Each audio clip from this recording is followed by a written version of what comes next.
Hello dear listeners, ni Kasuku Record Studio nk'ibisanzwe. Twagarutse n'ibiganiro byacu, murabizi neza ko Kasuku ibagezaho ibintu byinshi byiza bitandukanye, harimo ibiganiro igirana n'abahanzi bakoreramo umuziki, ndetse ikabagezaho n'inkuru zishyushye cyangwa z'ingirakamaro ziba zicaracara ku bitangazamakuru byandikira kuri internet.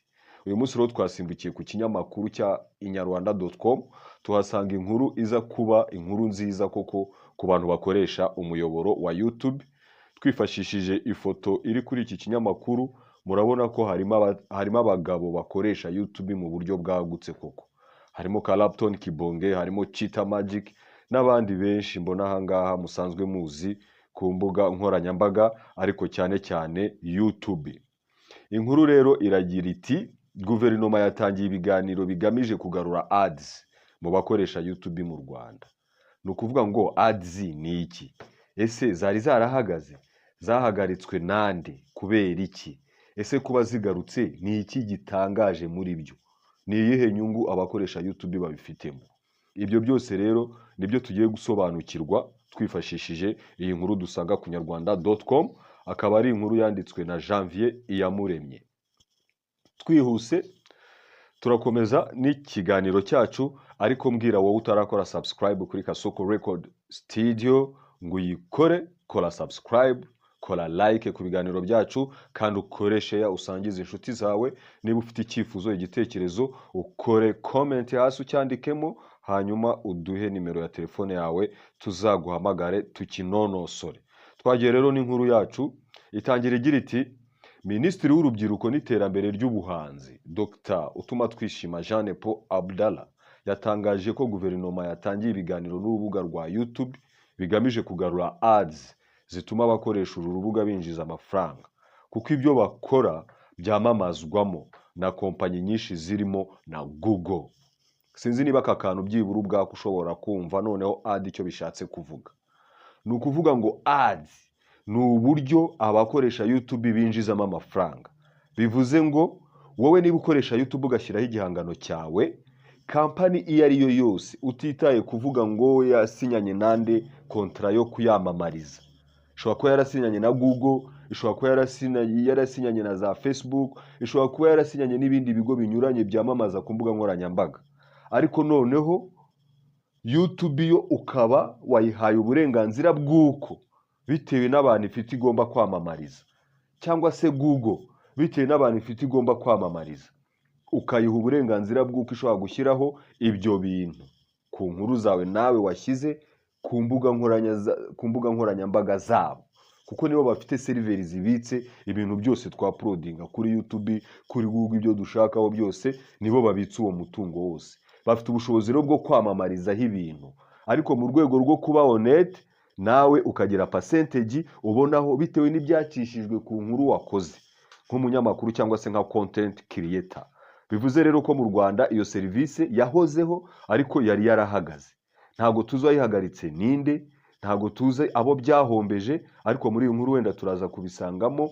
Icyo nakubwira nuko ads ari uburyo bwo kwamamaza kuri video cyangwa ku nkuru wateguye ugashyira ku muyoboro wawe wa YouTube. Noneho YouTube cyangwa Google n'ibindi bigo bikomeye bikamamazaho ibintu byabo byarebwa, ukishyurwa bitewe n'uburyo imibare yakozwe cyangwa se calculation zakozwe. Minisitiri yaratangaje ibi mu gihe bamwe bakoresha YouTube, yaba ababloga, aba content creator, ibitangazamakuru n'abandi, bakomeje gutaka igihombo cyaturutse ku kuba ibyo bakora ntacyo bibinjiriza mu Rwanda, bitewe n'uko iyo umuntu arebye ibyo bakora ari mu Rwanda abirebera ubuntu, nta mafaranga binjiza. Kuba ad zitemewe, kuba ad zidakora mu buryo buri official, ibyo wareba byose cyangwa ibyo byakwamamazwaho byose bipfa kuba byarebewe hano mu Rwanda as location.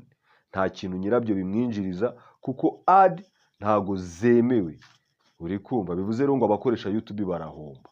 Ibi ni nako bigenda ku bahanzi, kuko iyo urebye indirimbo ye cyangwa se filime uri mu Rwanda ntacyo bimumarira. Ibi biri mu mpamvu zituma benshi mu bakoresha YouTube batanga ibiganiro byabo basuhuza abantu bari muri Leta Zunze Ubumwe za Amerika, Canada n'ahandi, kuko iyo bo barebye ibintu byabo, ibyo bakoze ari bwo bibinjiriza. Uri kumva amafaranga. Bivuze ko kureba ibikorwa by'ubuhanzi uri mu Rwanda ntacyo bimarira umuhanzi ukorera cyangwa se ushyira ibihangano byo kuri YouTube, kuko uburyo bwo kwamamaza bunishyura ntabwo bwemewe gukoresha mu Rwanda. Mu ijoro ryo kuri uyu wa gatanu tariki 20/02/2024, Minisitiri Utuma Twishima yasubije ukoresha izina rya Kuvukex ku rubuga rwa X ko hari ibiganiro byatangiye bigamije kugarura ads mu bakoresha urubuga rwa YouTube. Ati twatangiye process urugendo kubisaba mwihangane bizaza. Ati batangiye process yo gusaba ko ads zagaruka ku mavideo yo mu Rwanda. Ati rero ni mwihangane, twatangiye urugendo, turimo turabisaba bizaza. Ibyo akaba ari byo Minisitiri yasubije umuntu wandikira kuri X, urubuga rwa X ari rwo rwahoze rwitwa Twitter, bakamwita Kavukex. Nibwo rero yamusubiza. Kavukex yabwiye Minisitiri Utuma Twishima ko kuza kwa ads za YouTube bizafasha mu kugabanya ubushomeri mu rubyiruko kandi bizafasha benshi. Ati nizigaruka zizatanga akazi, kuko buri muntu wese ushyizeho ikintu kuri YouTube icyo gihe azaba ashobora kwinjiza amafaranga. Utuma Twishima atangaje ibi mu gihe amakuru avuga ko ads zizatangira kugaragara mu bakoresha urubuga rwa YouTube guhera mu Kuboza 2024, ni ukuvuga mu kwezi kwa 12 k'uyu mwaka tugiye gusoza. Urubuga rwa YouTube rwafunguwe kuwa 14 Gashyantare muri 2005, rushinzwe na Steven Chen, Chad Hale ndetse na Jawed Karim. Abo ni abagabo batatu bashinze YouTube. Uri kumva? Ahubwo ati n'abagabo batatu b'ibikura nkota b'abahanga kabisa batekereje ikintu cy'ingenzi. Ariwe bita Steven Chen, hakazo bita Chad Hale, hakaza ndetse na Jawed Karim. Uri kumva? Bayishinga muri 2005 ku itariki 14 z'ukwa kabiri. Kuva icyo gihe rwahaye ikaze miliyoni z'abantu, barwisanzuraho, amashusho akoze mu buhanzi bunyuranye aratambutswa. Nta washidikanya uruhare rwagize mu gutuma umuziki w'isi yose wibumbira hamwe. Abantu baranogerwa koko. Mu rwego rwo gukuza imari shingiro ya YouTube, uru rubuga rwashyizeho uburyo bwo kwishyura abantu barukoresha, mu gihe bashyizeho ibintu bikishimirwa cyane bikarebwa n'umubare munini. Bivuze ngo iyo ushyizeho video yawe ikarebwa cyane, YouTube ikayamamarizaho, niko percentage z'uburyo ushobora kwishyurwa cyangwa ugahembwa zigenda zizamuka. Unyujije amaso kuri chaîne zizwi cyane mu Rwanda, yaba iz'abahanzi, abakinnyi ba filme zanditswe muri Leta Zunze Ubumwe za Amerika, Kenya n'ahandi, ni ukuvuga ngo bahitamo kuzandikisha ahandi. Chaîne ya Israel Mbonyi yandikishijwe muri Canada, iya James na Daniel yandikishijwe muri Uganda, Christopher yandikishirije muri Amerika, Chris Easy yanditswe muri Leta Zunze Ubumwe za Amerika.